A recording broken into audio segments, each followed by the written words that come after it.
জনগণ কারা? তোমার বাপ, তোমার ভাই। তোমাদের যে মায়না আসে কোত্থেকে আসে? সরকারি বেসরকারি কর্মচারী যারা এখানে আছেন তাদের সকলের বেতন আসে বাংলার দুঃখী মানুষের ট্যাক্সের টাকা দিয়ে। তোমরা তাদের মালিক নও, তোমরা তাদের সেবক। তাদের অর্থে তোমাদের সংসার চলবে। তাদের শ্রদ্ধা করতে শিখো, তাদের ভালোবাসতে শিখো।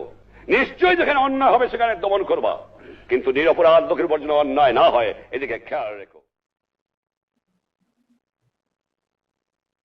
মহোদয়, আসতে পারি?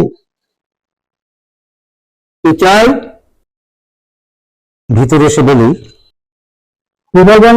তাড়াতাড়ি বলুন। মহোদয়, আমি একটি পত্রিকা থেকে এসেছি কিছু তথ্যের জন্য। আপনাকে সংবাদদাতা দিল যে একজন অফিসারকে স্যার বলতে কি কোনো পাবা? আমি কিন্তু আপনাকে স্যারের বাংলাতেই বললাম, যেহেতু আমি বাংলা। মহোদয়, একটি কথা বলতে চাই। স্যার শব্দের অর্থ হলো মহোদয়, আর ম্যাডাম শব্দের অর্থ হলো মহোদয়া। রুলস অফ বিজনেসে এর কোনোটাই নেই। সরকারি কর্মকর্তা কর্মচারীদের কিভাবে কাজ করতে হবে বঙ্গবন্ধুর নির্দেশগুলো আমি বলতে চাই।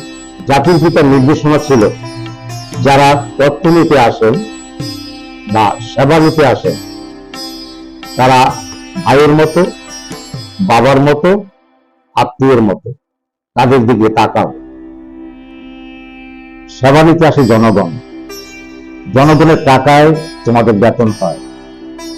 হাসি মুখের অ্যাটিটিউড খুবই ইম্পর্টেন্ট। এই কথাটি কি ভুলে গেলেন? ব্যবহার দুর্নীতির শামিল, এটা কখনো করা যাবে না। আপনি যাবেন? আপনার সাথে আমি এক মিনিটও কথা বলতে নারাজ। আমার মনে হয় এদেশের শিল্পপতি এবং টাকার কুমির যারা, তাদের সন্তানরা এই চেয়ারটায় বসেন, তাদের সংখ্যা খুবই কম। এই চেয়ারে বসেন মধ্যবিত্ত, নিম্ন মধ্যবিত্ত পরিবারের সন্তানরা, কিন্তু একসময় তারাই ভুলে যান তাদের কাজ। তারাই খারাপ ব্যবহার করে বাবার বয়সী মানুষের সঙ্গে। আমাকে স্যার বলবেন, আমি সাধারণ মানুষ, যাদের টাকায় আপনাদের সংসার চলে। আপনারা প্রজাতন্ত্রের কর্মচারী। বেরিয়ে যান, অসভ্য মূর্খ। কি বললেন? আমি অসভ্য মূর্খ?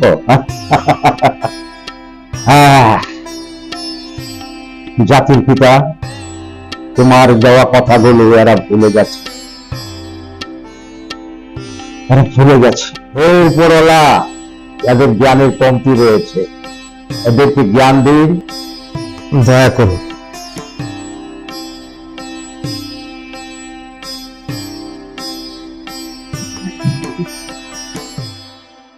যত সব উদ্ভট জানা, দূর থেকে যারা আসে